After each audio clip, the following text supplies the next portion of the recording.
Hey, folks, back here on the JR the Boss Man show. We have a great guest on the line for you guys from the Memphis Tigers. Their new head coach, Penny Hardaway. Coach Hardaway, how are things over there in Memphis, man? Everything's going great. I have no complaints, man. We hit the ground running, and we haven't stopped running yet. And, Coach, you put together a great recruiting class and a great staff. So how key was that for you to get you a great staff? Is with Sam Mitchell, Coach Matlock, Mike Miller, and yourself, and along with bringing in great guys to bring the city of Memphis back and Memphis Tigers basketball back to where it used to be at? Well, we don't have Sam Mitchell yet. He's one of the final guys. That's the person that we're really, we're wanting to get in here. Gotcha. But Tony Matlock, Rodney Hamilton, Mike Miller, and Dwight Boyd are the four people that are there now. And, man, it was so important for me to get those guys because Dwight Boyd, who was a former player at the University of Memphis, he was on the administration side for the last 5, 6, 7 years. So he brought his expertise over to the basketball side. Rodney Hamilton, who was at TSU, Tennessee State University, was an assistant coach, but he did kind of hold a job as director of basketball operations and doing all the things of that nature for like the last 10, 11 years for the teams that he's been on. And Tony Matlock is 21 years in the game at UTEP, Arkansas State, Ole Miss, and Auburn. And then now he was my backcourt mate when I was in school. Now he's with me. And then Mike Miller, of course, you know him with his, Rookie of the Year, a couple championships in Miami.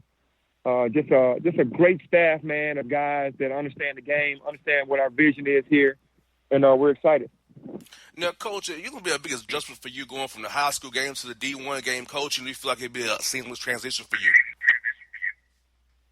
Well, it's a lot easier and a smoother transition for me because I came from high school versus coming from the NBA and retiring from the NBA and going right into coaching because I do have some familiarity with the high school guys and the recruits. And I've been in the AAU game, or I was in the AAU game for like 9 years.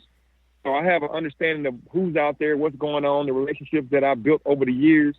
So coming from high school definitely helped me tremendously.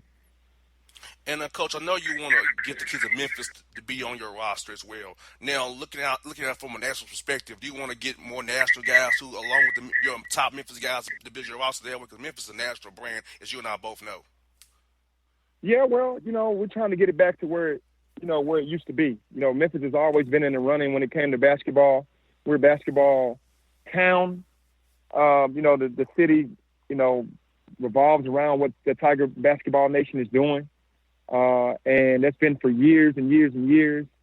But, to get people to believe in us again, to get them to want to come to the school, we're definitely out there working hard to have these kids understand that we have a lot to offer. And now, Coach, you want to go more the high school's senior route or the more JUCO transfer route or the international route, or you kind of use all four to build your roster each year to have that class balance that you want to have throughout your time in Memphis? Well, I think there's a time and a place for everything. And this year we had to get junior college players because he was the best available big man and one of the best big men. Not that he was just a throw-in, but we were blessed to be able to get him. We went and got a junior college big man. He was they won a national championship in JUCO, and he was available. And man, that was just a blessing for us to get him. But as far as international players, we welcome that. The rest of the nation, just straight freshmen. It just, we're just going to go out and get the players that we think is going to help us the most, no matter what they're coming from, whether it's another D1 or whether it's from JUCO or whether it's from high school. And, Coach, I feel like this for your roster, like being in Memphis, you're in a great spot location-wise. You all can get out 5 hours either way, get to Atlanta, go up to St. Louis. You can get out to Texas a little bit there. I mean, you're in a great spot to kind of find guys within driving distance by having to get on a plane, because that's important, too, to find guys within that radius of your institution. Yeah, I mean, you want to build a fence around your community. Like, we want to build a fence around Memphis, and we want to get the players that we know that are capable of taking us to the level that we want to be taken to. And we want all the kids in Memphis to feel like they do have an opportunity to come to the school, that they're not shut out. But we also want to understand that there's other areas in the Southeast that we can go to and try to get guys. So, we don't want to alienate anyone. We want to just build the program with guys that we know that we need and build it from there. We're not trying to just say, hey, this is all about Memphis. It's to build a national championship team, you have to gather from everywhere. And having experience like you Coach Hardaway, you got Mike Miller, guys who play the NBA. You all know how to teach a guy what it takes to be in the league. So, a guy who wants to go and play professional ball in the league or internationally, you all can show them the way because you all have the experience already right there at their doorstep. Well, I think a lot of the parents understand that. Just like Kentucky does, one and done. You know, we're saying, hey, if you want to go to the league, you know, we played in the league, and that's all I can say about that. I mean, it's just Mike and I understand the game. We want to develop, and I think a lot of the parents already understand that. Now, playing style-wise, Coach Hardaway, you played for a lot of different coaches in your career. And so, how you see yourself playing style of being big, playing fast, defending like crazy, switching screens? So, how you going to institute just how you feel like playing this year for your talent base you got coming in this year? We're going to be aggressive on both ends of the ball. I mean, we're not going to be dumb. We understand it's a different game plan for every team, and we're going to be well versed and well seasoned and taught. We're going to teach every scenario that we can teach when it comes to basketball, so that our guys are more than prepared to go into any type of game, no matter who we're playing. And but we're going to get out the people on both ends. We want to attack on both ends of the floor. I feel like when you have an aggressive-minded team, you win more games than you lose because the guys stay in attack mode for the entire game on both sides of the ball. Now, Coach, I know you're probably happy about the workouts will be starting here real soon. Summer school starting. Get on the court, your guys. So, will you be implementing your schemes, or you just be trying to play development with the guys, kind of see what you got, evaluating your talent, then kind of try to implement schemes in the fall coming up here? Well, I think that we're going to introduce certain things, but you have to go with the personnel that you have. We can't go in one-track minded and just say, hey, we're going to play this way. We can with some stuff. Some stuff is non-negotiable, but you got to deal with the talent that you have. And we're going to do that. We're going to get the guys in, understand that on the offense end, we want to play fast. We want to open floor. We want to allow you to play, and I think most kids will love that.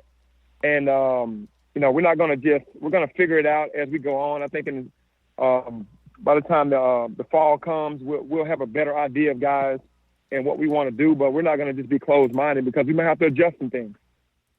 You got that right, Coach. Now, conference scheduling-wise, Coach, I know in Memphis you can probably play anybody you want to play, not in them zip tournaments as well. So, were you trying to play like a Maui or a Bahamas tournament and then try to play all the major teams around the country to get your team ready for that play in the American Conference, which is going to get real tough in the American now?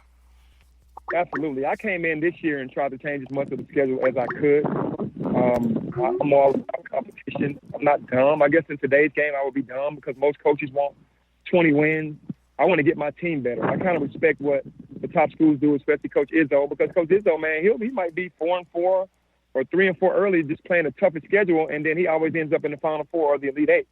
So I'd rather play the competition early to see what I'm working with, to see what my guys are made of, because those are the teams that you're going to see in the NCAA tournament if you want to win it.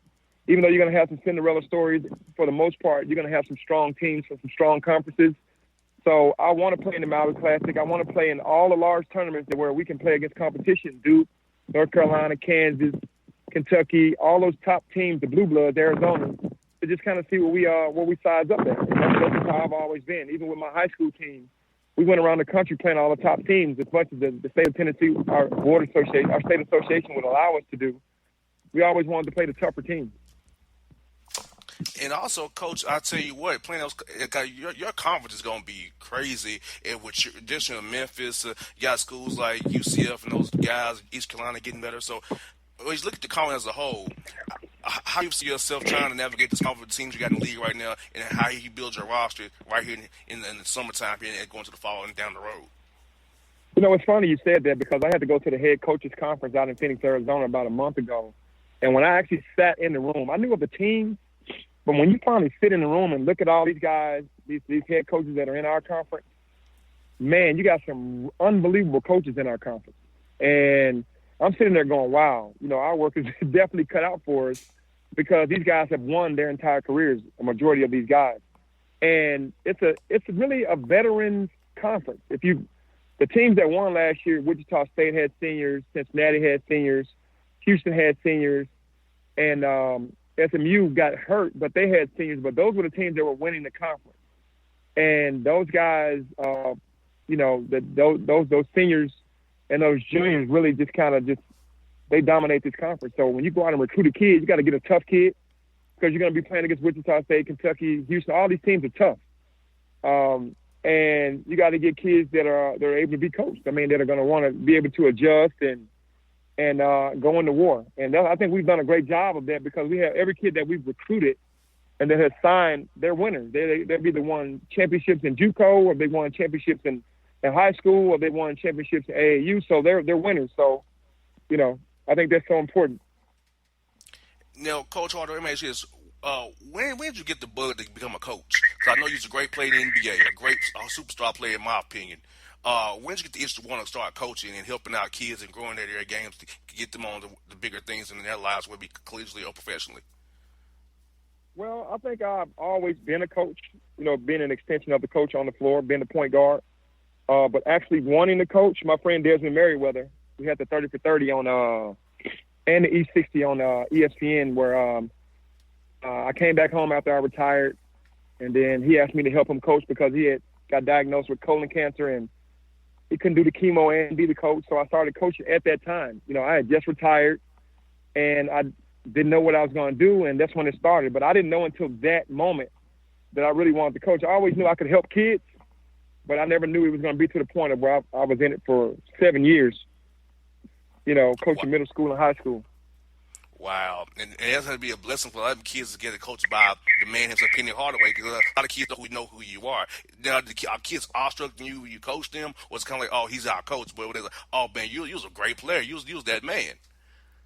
I think the kids that I coached, they'd go on YouTube and see that I could play, but they looked at me just as a normal person. When it would really, they would laugh about it when people would come up to me and ask me for a picture or for an autograph. Like, man, we really forgot who our coach was because I was so personable with them and being with them every day. They didn't look at me as the same way that other fans or other people would look at me. They were like, hey, this is our coach. We don't understand the other side of it because we weren't born, but we only look at him as our coach.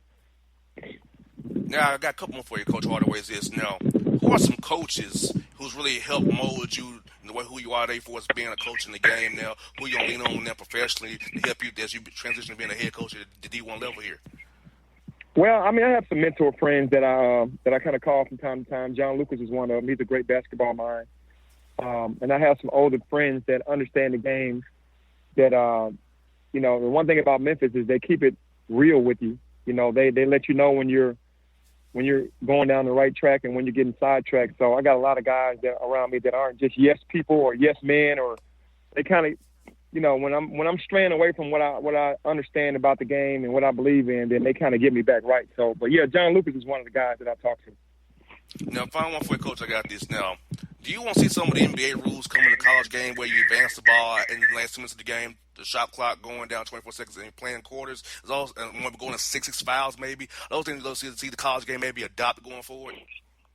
I would love to see that. I want to still have the pureness of the game stay there, but they do, if they want to go to the next level. And there's some kids that are going to go. That's a small percentage, but I think it speeds the game up. I think it allows them to understand what the next level is about. It's more exciting for the fans. There's more possessions in the game. It's just better. So I would love for them to change some of the things. Coach Hardaway, it's been a pleasure having you on the show, man. Look forward to talking to you down the road, man. Best of luck to you this summer and in the fall, man. No, thank you so much. I really appreciate it. All right, folks. Penny Hardaway on the Bossman Show. All right, folks. Back on the Bossman Show. Bone with me to talk about the NBA coaching changes. Bone, I'm going to let out for this way, brother. Last year had no changes, but it got tenuous this year. Like, I knew that the coach of Atlanta Hawks was trying to find his way out of town. I knew he was trying to go to Milwaukee or anywhere but Atlanta because he didn't want to be part of a rebuild. And that coach also purposely won in games he shouldn't have been winning, as I've detailed to you off the air, and pretty much cost the Hawks the 8 pretty much. But because the worst record got the number 1 pick in the draft lottery, as you saw. But they did move up, but he still cost them. We'll let you go on that too. But last year, no changes. But this year, you had the Hawks have a change. Frank Vogel had no chance for Orlando. Steve Clifford, Mitch Kupchak wanted him out. He can get power his own guy. We'll get him shortly. Hornacek in your neck of the woods was pretty much just there. Stan Van Gundy 4 years, only one playoff appearance, held both titles. He's out in Detroit. Toronto, Dwayne Casey got fired because LeBron James couldn't solve the LeBron James problem all these years, 8-0 in last year. Like Mike Budenholzer was, just on out there. They say that Kid gets fired in Milwaukee because him get along with new ownership and new GM and stuff. So Phoenix, of course, fires or watch three games of the season ball. So these changes, my good brother. I mean, these something you expecting to happen this year, and let's speak about the Hawks situation with the draft lottery and winning those games and how you feel about that as well. So, Bone, I'll throw it all out there at you. Take it wherever you want to go, my good brother. Talk to the good people at the Bossman Show, man. Yeah, I think the coaching changes were expected because there's some bad teams in the NBA this year. I know this year is a lot more competitive in the Eastern Conference than years past, but I think that the fact that there are still so many bad teams and teams openly tanking, as Mark Cuban got fined for saying that it's best for his team to lose games. He got banged for that. I think that's evident that there are so many bad teams and doing it on purpose. The Bulls, they set Lopez, because they didn't want him, win any games. The Suns, they started almost all kids. It's just some bad teams, and I think that ownership, might have been pressed by Silver. I think Silver pressed these owners and said, you know what, we're done with this tanking stuff. You got to get right. You got to get guys in who actually want to win games and are competent. And I think that's what happened with a few of those spots in the NBA. With your boy Bud, he was also in a vein where he didn't want to tank. And I think that he kind of weaseled his way out of Atlanta. He failed up because now he's going from a place that now has all over again, a place that he has to destroy with his own bare hands. And now he's going to a winning situation, which is beyond me. I don't know how he landed up. But I think the turnover in coaching was to be seen this offseason because of the way that Silver is trying to crack down in his own way on tanking teams. Do you feel if the Cavs lose, if LeBron James leaves, do you feel that Ty Lue is gonna be out, or they let him see what he can do without LeBron James as being the head coach? I think that he might stay for another year. I don't think that once LeBron leaves, and I think it's more when, not if. I think when LeBron leaves, I think that Lue might get one more try at it to see what he can do with kids, and because it's really not his fault. The front office, Kobe went all in with trying to get his roster loaded up with veterans and guys who are playoff tested, and now we're seeing that it's not really working. I kind of think that they might give Lue a reprieve and might give him another shot because what happens is these positions now are all drying up. So what options are there for the Cavs if they do want to move on from Ty Lue? Do they go call Van Gundy? Or, either one? I don't know. They call Mark Jackson? I don't know. So there really aren't many options out there in the free market right now for coaches. I know I thought very highly of Steve Clifford. I thought he did a very good job in Charlotte, considering that Michael Jordan screwed so many drafts over the years with the Hornets. That Clifford actually made a playoff appearance with that roster once. So I don't know if Lue gets canned once LeBron leaves. I think he gets another year at least. And how do you like the hiring of Lloyd Pierce in Atlanta coming from Philadelphia? I mean, I hate his contract. Like I told you off the air, I don't like that 3-year guarantee with a 4th-year team option. To me, that's really a 2-year deal. The mask is 4, but whatever. Yeah. Yeah, I think a lot of these young guys, I think the young coaching guys coming in now, all those fresh faces, and all these new unknown names, I think they're almost kind of forced to take what is offered to them. They have no leverage and no bargaining power. I think that's why the big name guys like a Van Gundy or Mark Jackson are still not without jobs, because they know that they go to negotiations, they hold a lot of leverage, a lot of sway.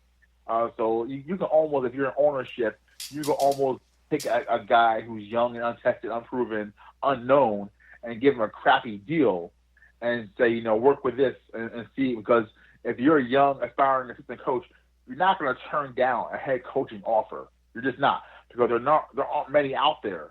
There are only 30 teams, so you're not going to turn down a guaranteed head coaching gig.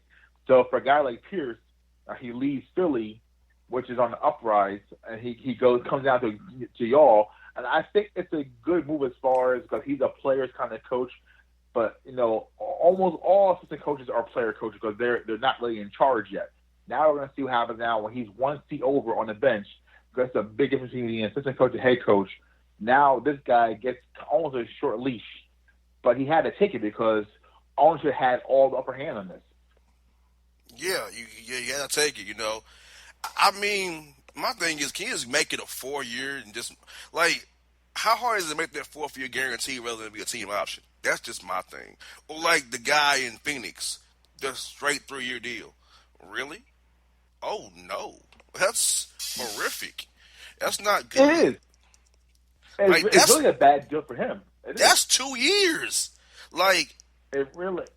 And just think of that roster, how young it is, and when they're probably gonna add Ayton, who's 19, or they'll add Doncic. That means you have 2 years 20? to show your 2 years. Yeah, so you're gonna have a 2-year run with a team that probably is 4 years away, and what you're gonna do is, as a coach, you're gonna groom these young guys, and then they're gonna finally blow up, and they're finally gonna blow up and be good players, but you're no longer there because they long fired you. So you've done all that work and all that groundwork for nothing. Because now these guys are blowing up in their 4th, 5th year, but you've been long gone. 2 years is not enough. 3 years is not enough for the first Suns. You're going to need a full rebuild, because right now they're playing kids. They're playing guys who are 19, 20 years old. So you're going to need a coach to be there with a good 4 or 5 year plan. And you're not allowing these guys to grow with their players. So what has happened is it's going to be a cycle. It's going to be the same cycle. They're going to hire a guy for a 2-year deal with a third-year team option. It's not going to work out, obviously, and then they'll fire him, and they'll just keep doing it over and over again. The vicious cycle. They need more security to have their plan implemented. Because I got Bickerstaff here, a straight 3 years. James Borrego in Charlotte, 3 years with a team option on the 4th. Pierce, 3 years, team option. Fizdale and Budenholzer, straight 4-year deals. Yeah, I think that makes more sense. I think because ownership of both the Bucks and Knicks realized that these two guys, even though I know people don't like Bud, he holds some kind of weight for some reason around the league. He's highly praised for some reason around the league. Pat Riley for Fizdale, Popovich for Bud. Yeah, exactly. So when you have those kings, Riley and Pop are the king of kings. So when you have them vouching for you, it holds a lot more weight. So what that did, it gave Fizz and it gave Bud that extra year. So now they have a full 4-year plan ahead of themselves, and it made sense from ownership because they had Pop and Riley vouch for them.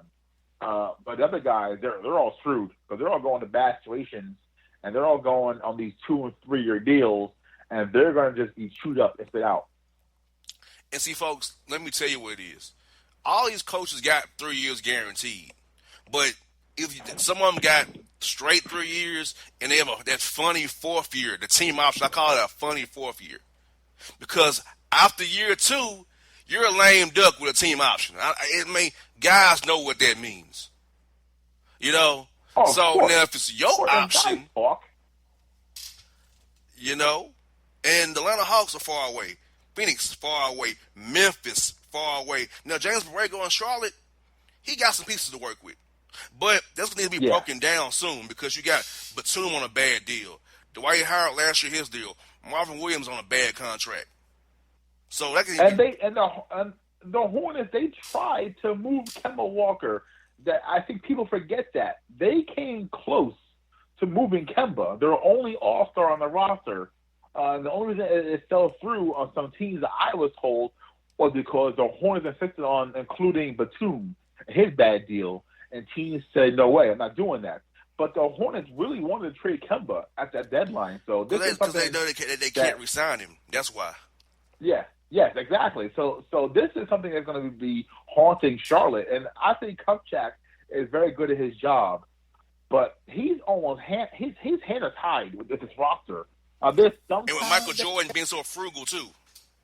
Yeah, well, it's funny because Mike should know what it takes to build a winner because he was on so many winners in his career as a player, and now he's at best a mediocre team owner. So so it's interesting to see how he handles this going forward because this roster right now it has some talent, some pockets of talent, but overall they're not ready either. And it's shocking, Doc Rivers got a contract extension from the Clippers. Now with Lawrence Frank being the GM now, man, he hired Lawrence Frank. Now he's Lawrence Frank. His Lawrence Frank's boss is now Doc Rivers, and he probably took a haircut with the $10 million he was making. But I guess the Clippers overachieved this year, and he lost Mike Woodson as his lead assistant. Mike Woodson now is with the Clippers on the staff. Well, I'm with the Suns on their staff now. So Woody's in Phoenix now. It's gonna be weird, man. The league is tripping, Bone. And I was a report out about potentially the league expanding to 32 teams with Seattle and Kansas City. I would like that. Well, if that happens, I would love a team in Seattle again. I would say why not just contract or move a current team that does poorly in sales. There really isn't a need for certain teams in this league. So why not give it back to Seattle? Because Seattle was one of the best fan bases in the history of American sports. Seattle Supersonics fan base was amazing. They sold out Key Arena every night. They have one of the best high-flying shows in the history of NBA with Peyton and Kemp. It's a shame that they got robbed of that, and it's the shame that Stern robbed us of that. So they're really good team in Seattle, like right now. And what I read alignment will put Memphis in the Eastern Conference, which makes sense to me, I guess. Putting them in the Eastern Conference and leaving Seattle and KKC in the Western Conference and realigning the West out there, where you'll have like the California teams as a division. You pretty much have the Lakers, the Clippers, the Golden State, and the Kings as a division. You have Denver, Portland, Seattle, and I guess Minnesota. I read. And you have the Southwest Division pretty much with those teams, in Texas with New Orleans there. So, it'll be kind of a weird thing to have, they're like the Magic, the Hawks, the Heat, and the Hornets in the same division. Got Memphis in there with Indiana, Chicago, and them, in Milwaukee. So it'll be interesting how they had a realignment with it, if they would do it. But they said it's not too far away. It's far away, but not too far away. But they're trying to get Kansas City and get Seattle, and they're trying to play by getting more jobs, making the D League more viable. So all the things going on in the league, man. I would love to see a team, them two teams coming back, and also keep a team in Memphis. No, I'm not fond of Memphis. I'm not fond of the city like that, but I used to live there, and I know that they need something to do in Memphis. That team brings that city joy, because not much joy there since Dr. King got killed there. They're still stuck in the 60s in Memphis. So, but they need something to cheer for. So I don't want the team to move to Seattle and go away and it's be a dead spot in downtown Memphis like it already is. So. Yeah, I agree. I hear you saying. I know that you're saying that as far as the communal effect and as far as the profit in the city and jobs and stuff, that the city does need the Memphis Grizzlies there.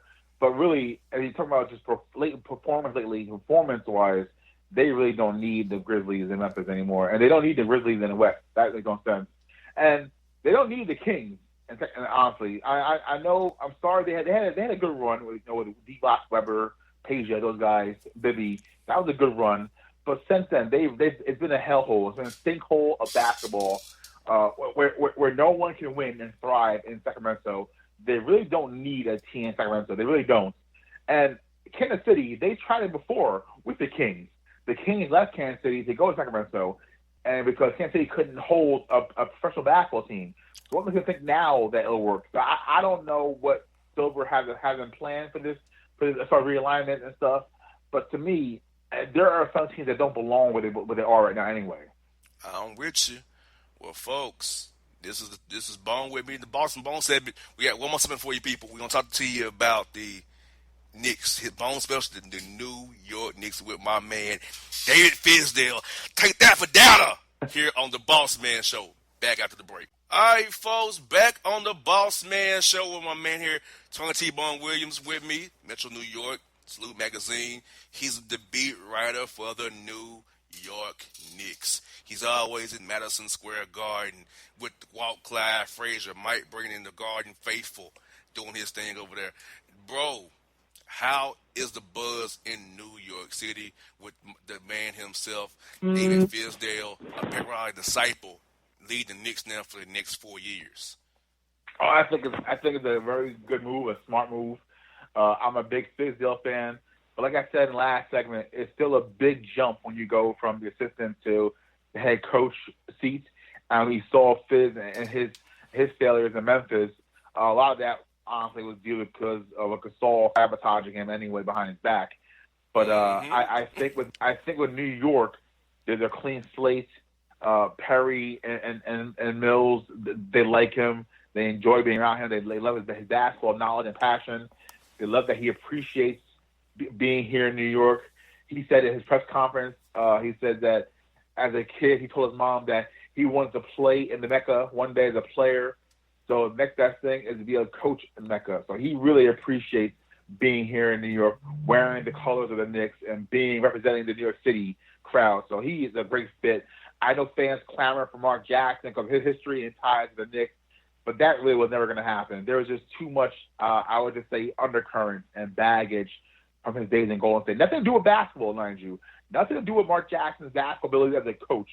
The undercurrents and the rumors and murmurings were behind the scenes with how he dealt with his coaching staff, how he dealt with people in the offices, how he dealt with ownership, how he dealt with secretaries in the offices. So that had nothing to do with basketball acumen. But it just had to do with just the bad, I guess, backlash behind the scenes about Mark going on. So that was never really going to be a hire for the Knicks. But hiring Fizdale made so much sense because of his passion for New York and the fact that he wants to be here.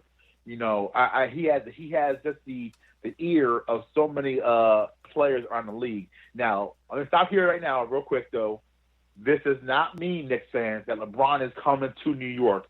LeBron and Fizz are very close to the days down in Miami Heat, but LeBron is not coming to New York. So let's stop with that right there. Let's pump the brakes on that. Fizdale's here for a full rebuild, and LeBron is at a stage of his career where he's chasing ghosts. He's not going to chase ghosts losing here in the Garden every night, so he's not coming here, guys. Yes, and as we know, Marc Gasol sabotaged David Fizdale in Memphis. Absolutely.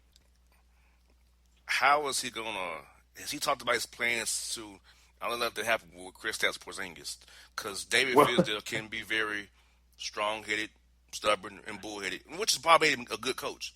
But Marc Gasol didn't like that. And he talked about the Miami Heat way in Memphis, that he's always quoted the Miami Heat way to the guys in Memphis, and that kind of rubbed him the wrong way too. So is he going to stop with the Miami Heat way and this is the Fizz way, or how does he code the Miami Heat way and then not come out in a way that just rubs people the wrong way? So you kind of compare and contrast the Heat to where the Knicks now. Right. Well, he did say in his press conference that he thinks he's learned from his mistakes of how he handled superstar players, because the NBA is a star-driven league. More than any other pro league here in this country, the NBA is a star-driven league where stars run teams, and the coaches are expendable. And we saw that in Memphis. He lost power struggles with Gasol. Even an aging Gasol, who's now a dinosaur in today's NBA, where everyone is up and down, running the floor up and down, you know, and shooting threes or running to the rim or have handles. He's kind of a dinosaur. And even then, he survived that battle of minds with him and Fizdale. But David said that he's learned from that. He thinks he has. His talkings with Mills and Perry, he thinks he's more mature now as a head coach. And that whole Miami Heat way and the Fizdale way, I think that he's going to lessen that. He joked that, he said, right after the press conference, he's getting the first plane smoke into Latvia. He's going to go smooth and hang out with Kristaps, because he knows that Kristaps is the franchise, the face of the franchise, and Kristaps will have even a larger voice going forward. Even if he's injured, he is a franchise pet. So he knows, Fizdale knows that he needs to grease things up with Porzingis. So I think that he'll be good in that respect. And besides, Porzingis plays a game like today's bigs. I think far more than Gasol. So he'll fit more with Fizdale's thinking of philosophy and offense, where he'll probably play Porzingis more than 5 once he's healthy to play, where he'll be like pretty much a stretch 5 or a point 5. So I think that he's learned from mistakes with Gasol, and now apply those things with Porzingis. And Bone, another thing that where he lost the Grizzlies that when he decided to say, came in and told Zach Randolph, you're going to be our 6th man. You come off the bench. That you don't put Jarrell Martin in over him. And I know that cost him Marc Gasol. Now, Mike Conley kind of went with it because that's not who he is. But, and Tony Allen kind of, he'd say, you come off the bench too. Like, you putting Zebo and Tony Allen, the Memphis Grizzlies fans' favorites, saying they come off the bench. Yeah, he came in. I don't know. That he came in with that. I think you don't do that. I mean, I don't expect for them to let them start today because last year their deals. I get that. You don't be gone anyway. I get that, but to not play fan favorites, Vince Carter, Tony Allen, and Zebo. I know you want to make the team faster, but that's what the crowd at Memphis wanted to see. Yeah, I think the culture change was too quick, too much, too fast, too soon. I think Fizz came in a year too early in Memphis. Yeah, I think also the fact that these guys are also all on expiring deals, and Fizdale knew that they weren't going to be part of that future. And Fizdale saw the future of the NBA where everyone's shooting threes, everyone's running, everyone's cutting, everyone's motioning. There are no more standstill players like Zebo or even Gasol at times in the post. So I think Fizdale, like you said, was a year too soon. And he did too much too soon, too fast, where he comes in and he just napalms an entire culture. The grindhouse was exactly what it was. It was Tony Allen's grindhouse, where it was grit and grind. It was get on the floor. It was guys throwing elbows and shoulders, and just it was like almost like a boxing or MMA match every night in Memphis at the FedEx. It was almost like a wrestling match every night, and I think fans embraced that kind of physicality, kind of a throwback. And then you get Fizz, and this upstart assistant coach comes in and almost tries to erase the whole identity of the grindhouse. And it rubs everyone the wrong way. So I think he got off the bad foot, and he just couldn't get back in good graces. Exactly. Now, draft pick wise, who are they looking at? Draft? I know they got the 8th pick, I think, again, right? Or 9th. Yeah, their ninth pick. Which, I mean, this is a pretty good, talented group of players. So there should be a pretty good player there at 9. Now we're looking at the Bridges boys, one from Villanova, from Michigan State.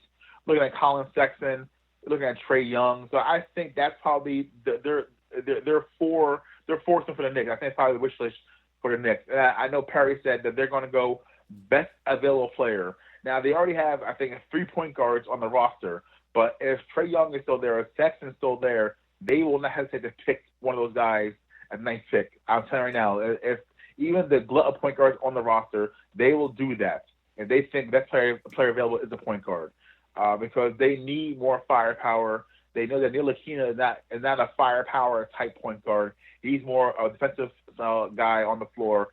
Fizdale at the press conference said that he's going to try to introduce defense to Moutier. I say good luck with that. Moutier doesn't play any defense.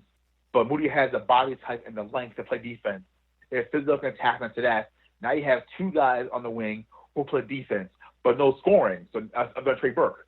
So now you need someone else to pair with Trey Burke and get some scoring punch in the backcourt. So I'm saying right now, if the Bridges boys are both gone at 9, I wouldn't be surprised if Sexton or Trae Young is there at 9, sitting there and they get picked. What about the 2nd round picks, Bone? They have any or would Dolan buy a pick or 2? I think I know Mills and Perry. They say that anything is open, anything is possible. If they want to garner more picks, through a cash pick, I think they cost $3 million for a pick. So I mean, if they want to go in that route and add more 2nd round picks, because with 2nd round picks, I think the more you have, the better chance you have of finding maybe a steal in the 2nd round, because there could be steals you had as far as guys who are maybe under the radar, who play international ball, or kind of like behind the scenes. They're almost underground players. So I think that any possibility is open for the Knicks. I wouldn't be surprised to see them add more picks if they can buy in 2nd round and get more picks that way, because they have holes to fill, and they'll have a lot of money to fill those holes. So if you can get good bargain picks in the second round, why not go for it? Exactly. And are there any plans for THJ? Will he be starting, come off the bench, or how does he factor in all this? And how does my man C. Lee factor in? Is Joakim Noah going to be stretched or cut? And are they looking at trades? Right? What are you hearing on Nick's trade front right now? Well, there's no trade market for Joakim Noah.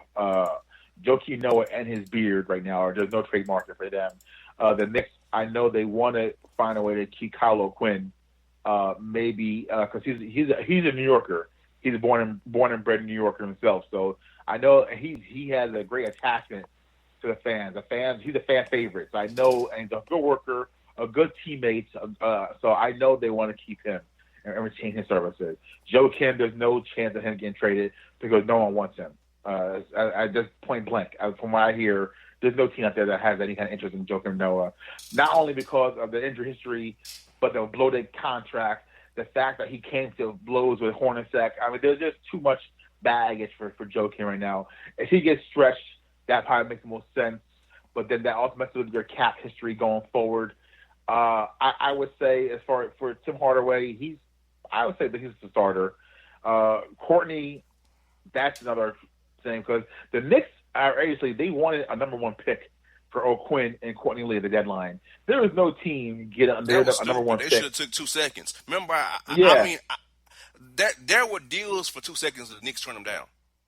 Yeah, there's no way there are teams offering a one for either O'Quinn or Lee, even if they were expiring contracts or not. There's no team in right mind getting a one for those guys. So like you said, they should have took it to 2 twos and built from there, but they didn't, and now they're kind of stuck in limbo here. So I would say Hardaway is definitely safe. He's probably one of the safer guys on that roster going forward. Obviously, Porzingis is safe. I would say Hardaway. I say Ntilikina. I would say Trey Burke has a spot in this roster no matter what. So there are a few guys who are safe for now. But like you said, to turn down those deals for Lee and O'Quinn was asinine. Very much so. Well, Bone, I tell you what, my good brother, we're going to keep an eye on the New York Knicks. I have an interest in this because, I have friends on the roster. So that very much means I keep an eye on the New York Knicks. So hopefully, Perez and Mills get it right. You have a black GM, black president, a black head coach. Not very many times it happens in professional sports. So we got to make Knicks sure they succeed. It won't ever happen again. Yeah, this is a great trifecta, and not just because of the whole black thing, but it's because that they're qualified. All 3 guys are highly qualified. So it wasn't just Dolan giving out, affirmative action. These guys are all very respected around the league, through players, through agents, through coaches, and so forth. So this is a great move by the Knicks, and I love that they're going forward. And I wish these 3 guys the best luck, not only because of my sake, because I like covering the team, I like being around the team, but just because the Knicks need to be winners. They need to be good again. The league matters so much more when you have Boston, L.A., Philly, New York mattering again. They need Knicks to matter again. I'm with you, folks. That's my man bringing the heat from Metro New York. Salute Magazine, my man, Tony T-Bone with Bone. Appreciate your brother coming in on a good vacation week for John. Great job as always, my man. We got to do this again. It was fun, brother. Get you on the air again, bro. This was great. Hey, it's always my pleasure, man. I was hopping on. Thank you, man. All right, folks. That's Bone. Boss, we out. All right, folks. Back in the Bossman Show. 3-man weave is my man. JC with me, bro, man. What is good in the city of Memphis? Are you all dry? Because I know it's wet here in the ATL, man. Man, it's hot. It's hot up here, dog. But everything's good up here in the M-Town, man. We looking forward the next couple of weeks to the NBA draft. What we're going to do with that 4th pick, man. Y'all should trade that pick down, bro. Trade down. I think it's what's going to happen. I really think y'all should trade down and get some picks. Get some more picks for Chris Walls to mess up pretty much. Basically. You can't draft nobody in the first round worth crap. Except for Mike Conley. We'll find a way. We'll find a way to mess it up. No, bro, let's address this, man. What's up with the Rockets collapse? Do you feel like the Warriors figured the Rockets out? Or was it that Chris Paul got hurt and Mike D'Antoni pretty much playing 7 guys? Gassed his team out, but not going deep in his mental playoffs like Joe Johnson, maybe 4 or 5 moves. Yeah, I mean, it's a combination of everything when you think about it, man. You know, it's so unfortunate. Chris Paul is having some great playoffs, man, and kind of getting rid of that playoff stigma he's had in the past. He can never get past, you know, second round of the playoffs, man. He's probably playing some of the best ball he's played in years, man. You know, you could truly talk about Chris Paul being back on that elite point guard level, you know, the way he was playing in the playoffs. So just, you know, unfortunate, events there that led to him pulling a hamstring. And then you knew as soon as he pulled that hamstring, you knew it was over with. I was thinking that maybe he was trying to give it a go in Game 7, but, you know, you don't want to risk something like that, man, because that could easily turn into from a hamstring strain to a tear, you know, and further hamper him even next year, you know, possibly, man. So I understand the reason why they, you know, want to sit him out. And then, you know, you think about when the guy goes down, man, you know, somebody else has to step up. You know, they only plays a certain number of guys, you know, on the squad there. So, you know, like Joe Johnson of the world who got in, you know, the last game or whatever, and playing extensive minutes, but you know he wasn't ready to really go out there and produce. And Nene, an older guy as well, man. So, you know, it really behooves you to have a deep bench. You know, you need to at least be able to go 9 or 10 deep. You know, because you want, you know, run you guys ragged. You know, they were gassed after that first half, and the explosion they had in the first quarter and second quarter. I was telling my family, I was like, hey, it's over with.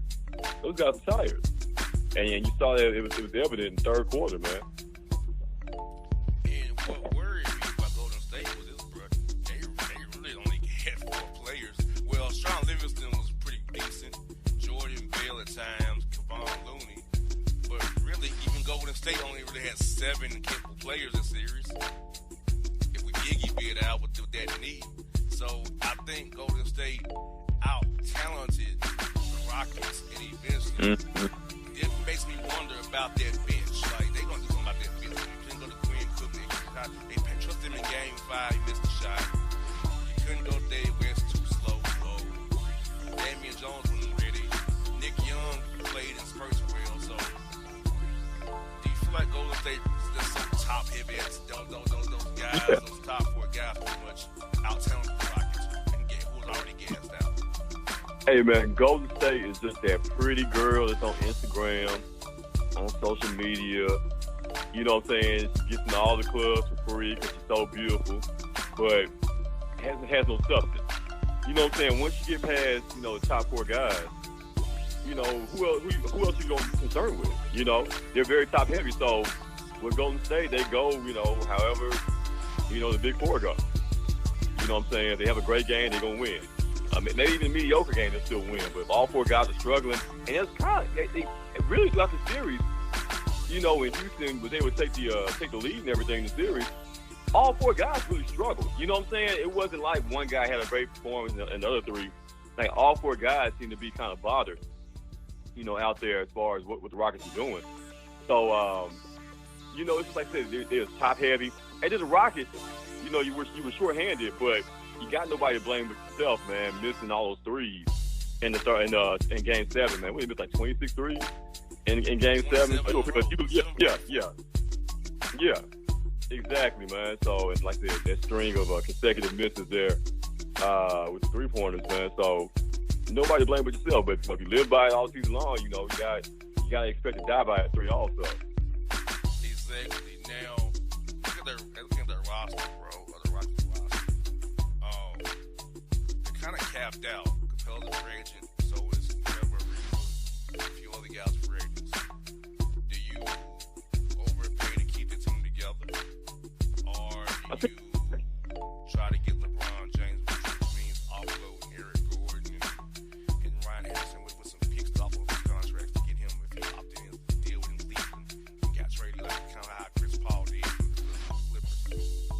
I mean, you know, if you can swing a deal with LeBron, you do everything it takes to make it happen. But if LeBron goes somewhere else, I think you got to do everything you can to keep the team together. I can see you maybe parting ways with Trevor Ariza, but even he plays an important role in the team defensively. You know, for the longest time, last 2 years, we always thought of the Rockets as an offensive team, but defensively, you know, they play well in spurts this year as well. So, you know, you do, and definitely, by all means, Capella's a future Defensive Player of the Year winner. I'm telling you right now. He's going to win Defensive Player of the Year pretty soon, man. That guy, he does it all out there. You know, I love his motor. I love the way he gets up and down the court. He blocks shots. He can even defend. He can defend guards. You know, I saw him out there on step a few times, man. Like, he is a very valuable piece, man. So, you know, you got to break the bank for Capella. Now, you can max out Chris Paul at 5 years, $207 million, or you can try to do a Mike Conley culture guarantee in that 5th year. Yeah, I'm not giving Chris Paul at this point.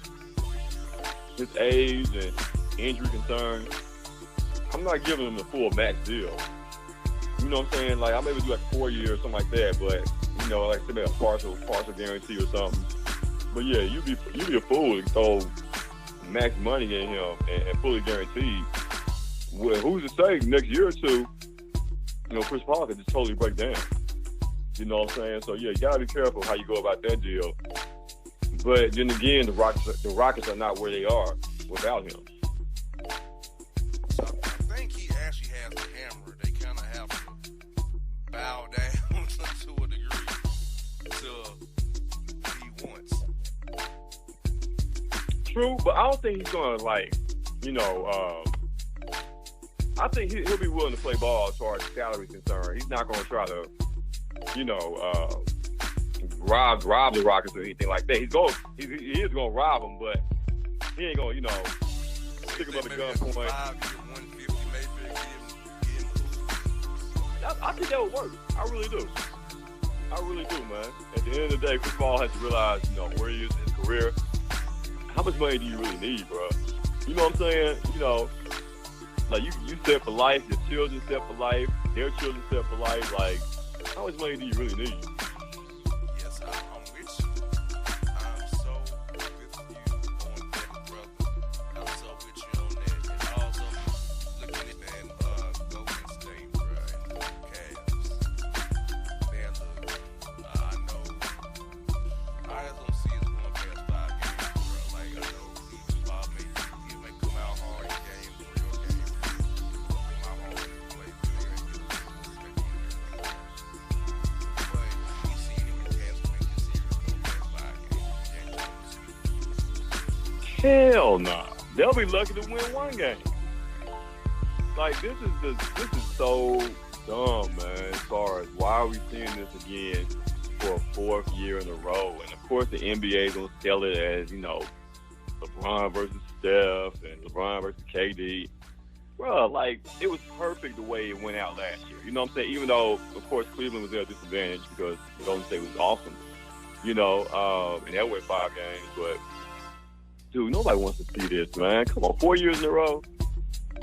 Like, anytime you do a rivalry, in the finals or something like that, at the most you want to see maybe 2 years, maybe 3 years tops. Like the Lakers versus Celtics back in the day. You never saw Lakers play the Celtics 4 years in a row. You never saw it happen 3 years in a row. At most, it was back-to-back years. Like, this is just, it's overkill at this point. Like, everything is kind of just predestined. What everybody's been saying for a while now with the NBA. You know who's going to win at the end of the day. So what's the point of even watching it? People are still tuning in, but and then like the whole LeBron comparison, the mic and everything. Like, okay, so once LeBron loses this final, what's his final record gonna be now? He's gonna be what, 3 and 6? Is he gonna be 3 and 6? Okay. So yeah, he's talking about guys gonna be 3 and 6 in the finals, and we're still talking about him being. People talking about him being better than Michael. How? How are you better than Michael? You 3 and 6 in the finals. Man, what you said, you know what? I like Shan Sharp for LeBron. Yeah, the whole. Yeah. Him. I can't believe he really believes the stuff he says about LeBron. I think the only thing I see, he hates the Cowboys. He's playing that role. He's going to roll with LeBron James. So on Skip's main talking points, he's playing a role. But the thing I think he's real about. But with the Cowboy hate and the LeBron loving, he playing a role, bro. And that's kind of makes me not respect him a little bit. It kind of takes the edge off of it for me with Shannon Sharp, bro. And it's like a Fox Sports narrative. You know what I'm saying? Where not only Shannon, but Colin Cowherd and Nick Wright, like these guys love LeBron. You know what I'm saying? And it's funny how they try to create the story or the narrative. Like when it appeared that Boston may beat Cleveland, you know, about a week or so ago. Oh, you know, Colin Cowherd saying, oh, you know, it's better for LeBron to lose to Boston than to lose to Golden State again in the finals. What? It's funny just how it changes. Like at one moment they were, you know, content or cool with LeBron losing to Boston in the East Conference Finals, right? But now that he's advanced to the finals, it's the greatest feat ever, you know, ever accomplished in NBA history. Like, come on, y'all. It's always something. It's always one or the other with them, man. You know, they always gonna flip flop in regards to LeBron. So they gonna flip flop to where it's gonna benefit them and benefit their love of LeBron, basically. And it makes me sick, man. That's why I only watch Around the Horn and PTI and the Jump, because that seems to be fair. Yeah, it's just those guys. They can at least say non-biased, and they're able to give constructive criticism. I have not once last couple of years have heard Colin or Nick Wright say a bad word about LeBron. Not one. Or Shannon Sharp. Yeah. Yeah, man. It's like a company. It's like a company directive or something. Like they have to, you know, stroke LeBron James. Play his game. Or you have the cowboy hate and the non-cowboy hate. Right. And before we close tonight, bro, I want to say Jerry Jones, Cowboys on. See, he was surprised to see Joe Lockhart go. And the president Memphis was on damn Anthony should go. It was good for us to win on it.